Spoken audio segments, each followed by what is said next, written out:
स्वभावचिन्मयानन्दं कृपापूर्णं जगत्पतिं हरिषड्वर्गजेतारं नित्यानन्दगुरुं भजे स्वभावचिन्मयानन्दम्. Let's enter into the 61st Sutra. It's a very beautiful sutra, very powerful also. I can say this sutra I myself practiced before enlightenment. As waves come with water and flames with fire, the universal waves with us. Understand, whether you believe it or not, you are just an emptiness. That is why constantly you want to define yourself. You do not want to go to a place where already people do not know about you, where you are not given a right introduction, where you are not going to have the right platform. Constantly you want you to be defined. That is the reason the visiting card carrying started. Constantly you want to be defined because actually you are emptiness. Just look inside and visualize, you are emptiness. You are emptiness. Because anything crosses your inner space does not stay inside. You are just an expression of a small wave in the cosmic ocean.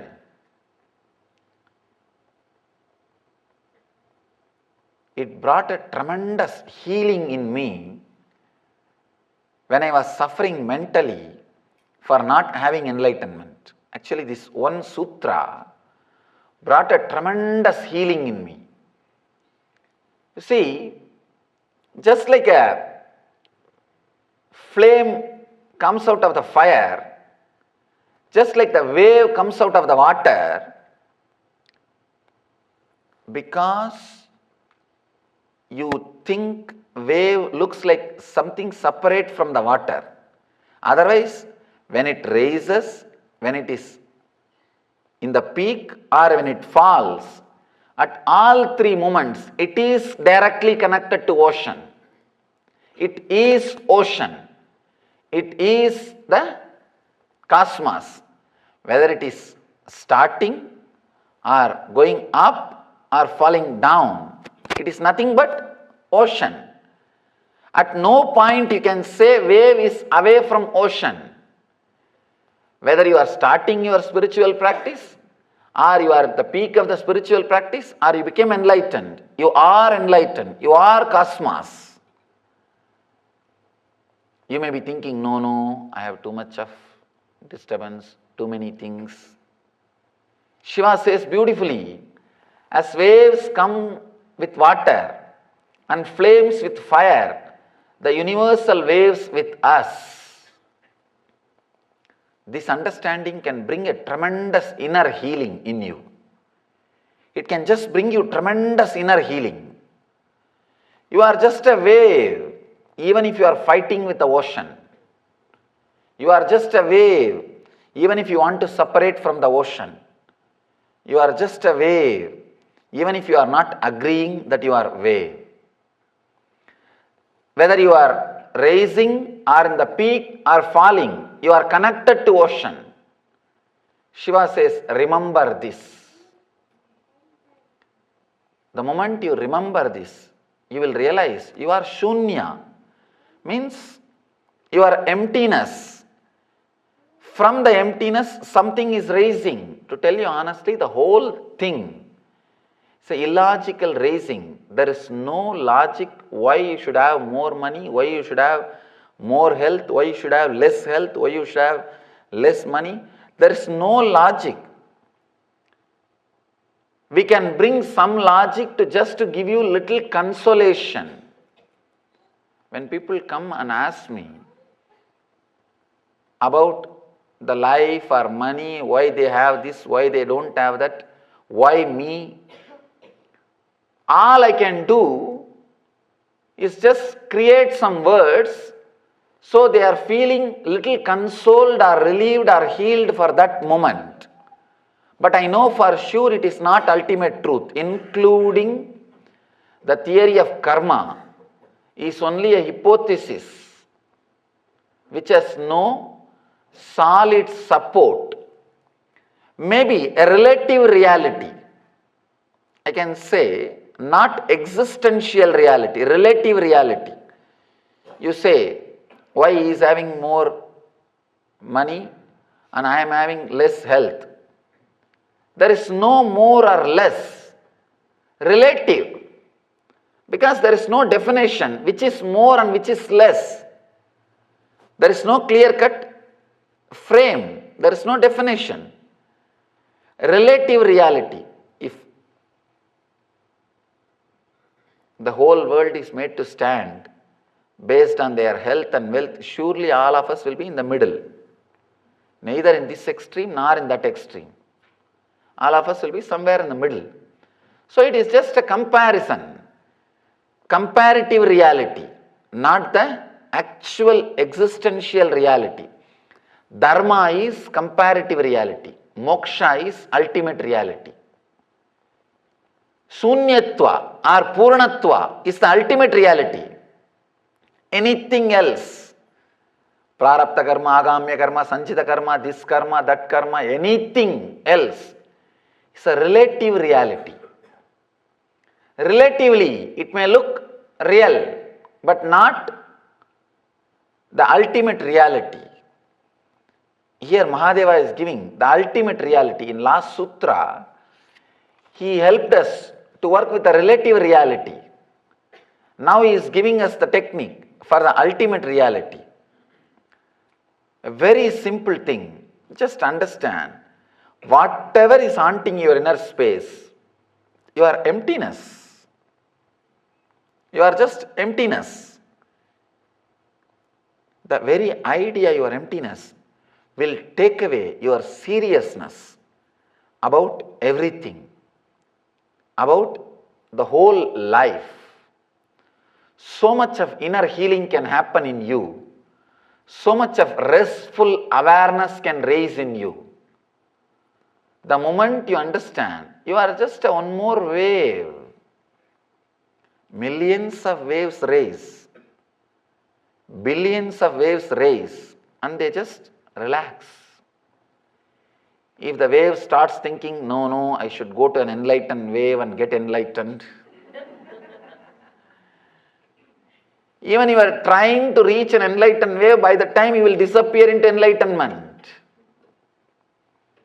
It is just emptiness seeking emptiness. The ultimate reality. If these words ring bells in your heart, if it clicks, understand you don't need anything else.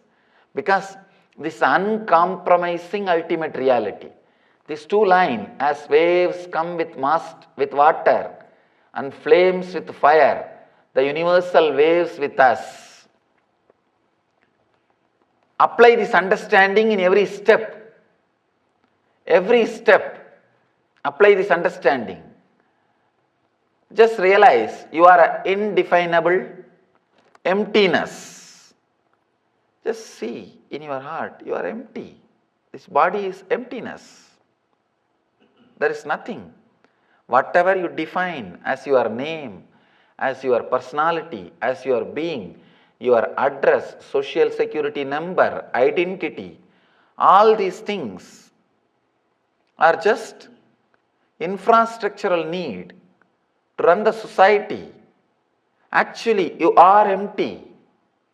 The ultimate mystery, an important incident which is in our life is death. That cannot be under your logic.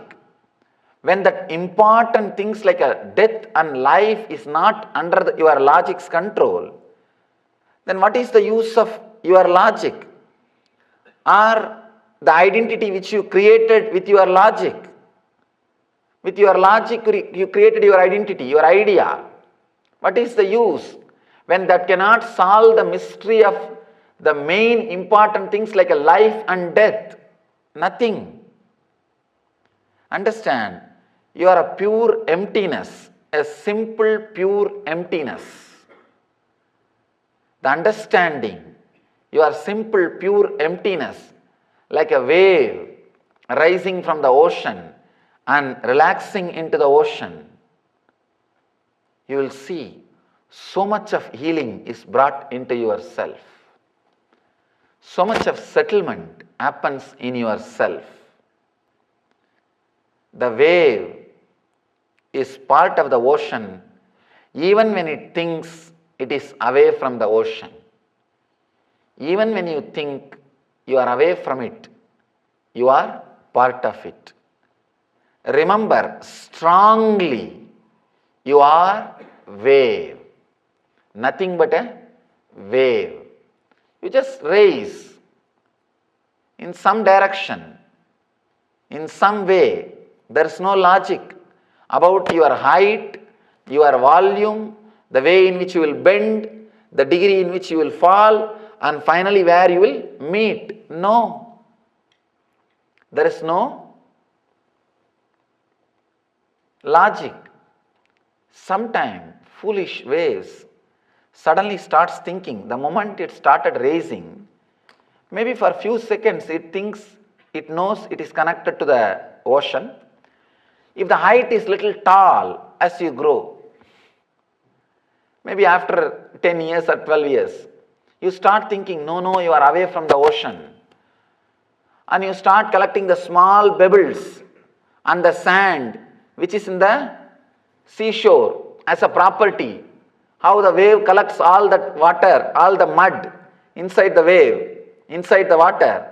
You start collecting all those things and you feel, just because all those things are there, you are very safe, secured. First thing, first foolish idea, you are an independent wave. The moment you have that foolish idea, independent wave, next thing you have to now start working about the safety of that wave. You think by picking up that small few sands from the beach, you can make a concrete wall to retain the wave as it is. Just visualize the wave trying to pick up all the small pieces of the sand from the beach and trying to create a concrete wall for itself so that it can stand as a wave forever. That's the exact thing we are doing. Collect small pebbles here and there and make a big home, and we are very clear, we are going to remain as this wave forever. Actually, the other day in the marriage festival, I was telling the story of Sri Lanka. Maya, the divine architect, he created a city and donated to Shiva, because during the marriage, Devi's father was not interested to give the daughter to a person who is living in the burial ground. No property. And after all, she is born and brought up in palace. So the story says, Maya immediately created a city and offered at the feet of Shiva. Shiva looked at the Devi's father. Devi's father felt very shy and felt very bad that he disrespected Shiva because he doesn't have property. Then he said, no, now I understand, you have many disciples who can create many things. He immediately gave the daughter. But this foolish Shiva can't retain anything. That's a big problem. It's not that he doesn't get anything. He is such a guy, he can't retain anything. And he doesn't have an accountant. The accountant Kubera is under the control of Vishnu. Vishnu can retain because he has a proper accountant, everything is properly accounted. Around Shiva there is no accountant, only few bhutas. All they do is eat and jump, nothing else. Daytime means eating, nighttime means jumping. They do not have any clear accounts. They do not have any clear procedure. There is no organization set up around Shiva. So naturally what to do? That guy cannot accumulate wealth or property around him.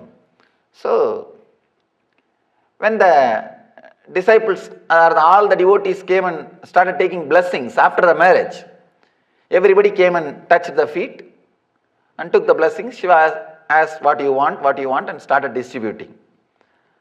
Usually people bring gifts during marriage, but for Shiva's marriage, he started giving gifts.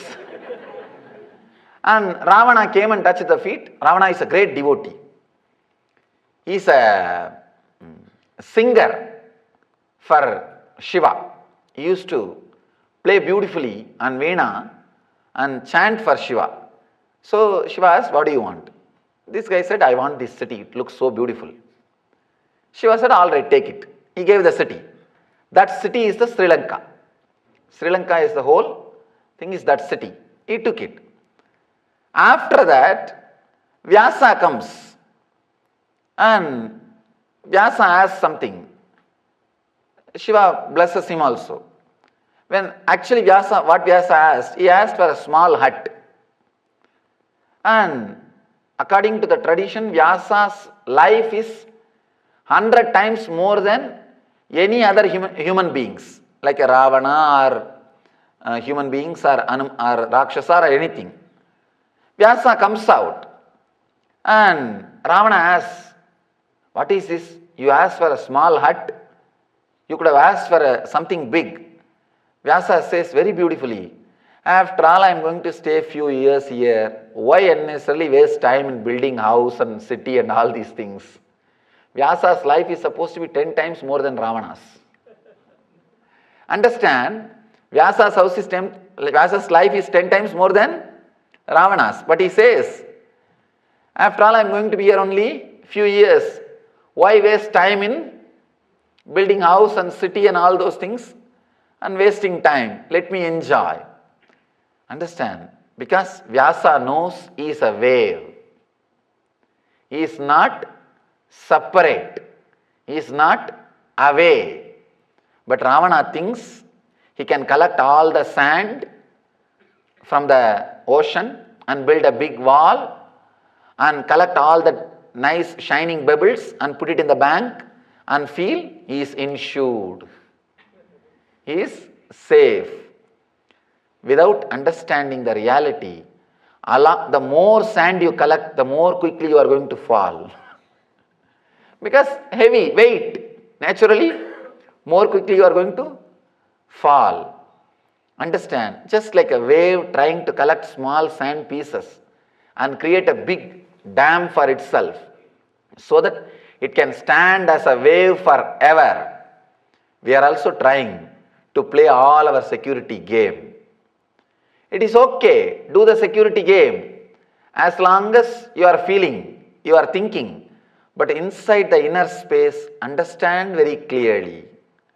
You are just a wave, and wave is trying to collect the pebbles and stones and create a big security around them. Big security thing around them. I tell you, when you have this clarity of wave, that you are wave, even the security things, you will do it properly with a clear vision and clear idea, because your inner space will be with such a awareness-filled inner space, not agitated inner space. Agitated inner space cannot work even for security. Awareness-filled inner space will be so clear, even about security, future things, you will be very clear and you will do whatever can be done physically, but psychologically you will be clear nothing can be done. The ultimate truth is doing whatever can be done physically and psychologically being clear that nothing can be done. That is the pure spiritual experience. That is the way the pure spiritual person lives. That is the way of living enlightenment. Let us enter into the meditation, inner space of being a wave. Close your eyes.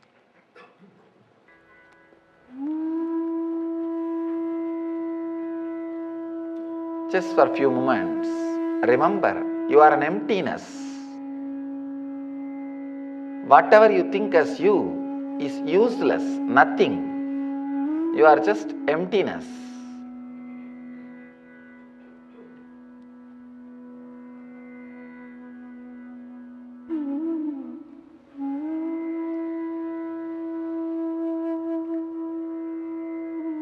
visualize you are just a wave in the huge cosmic ocean.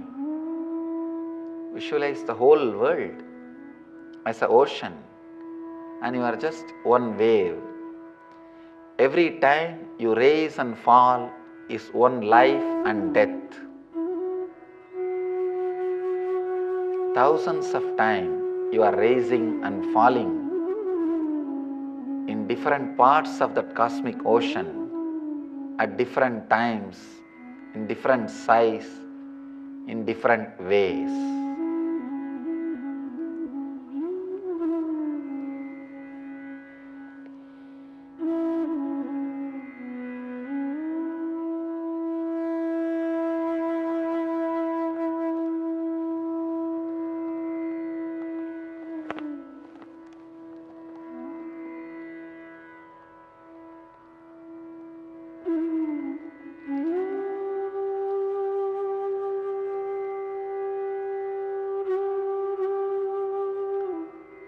Let you be the part of macrocosmic extravaganza, just this cosmic energy. The prana which flows through your body is the same prana which is flowing inside the sun. The same oxygen which is helping the sun to burn, the same prana which is helping the sun to burn, which is helping the sun to be alive, is helping your body to be alive.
Whatever sand, bubbles,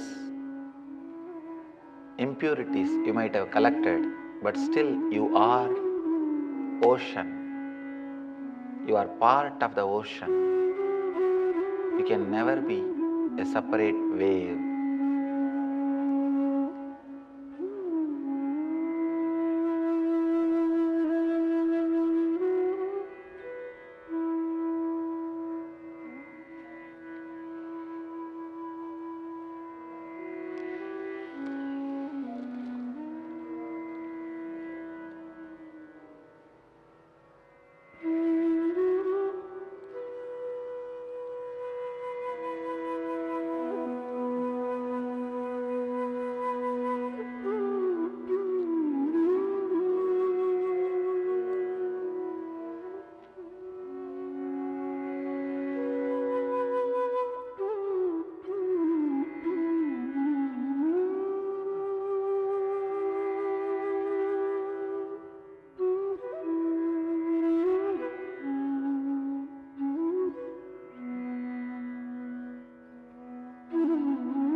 remember, the same energy which keeps the sun alive is keeping the body which you are having also alive.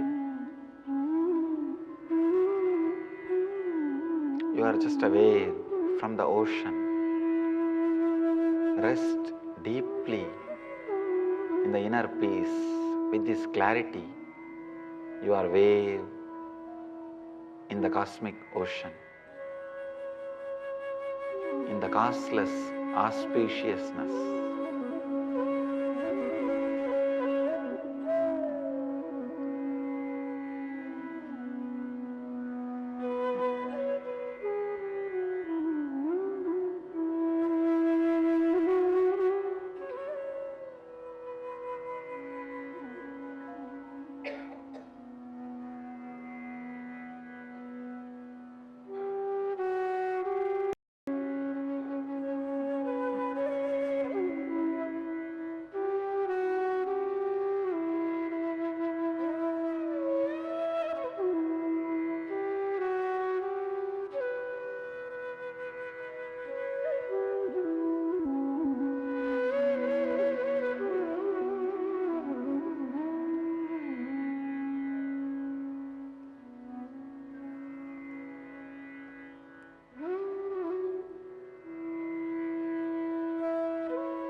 Om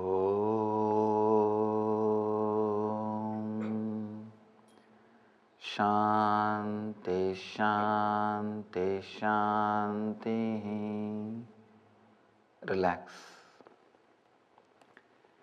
Carry this same feeling, same inner space, same consciousness, same truth throughout your day, throughout your life. You will see so much of understanding and relief, peace and awareness is added to your inner space. Let you all achieve and radiate the eternal bliss. Nithyananda. Thank you.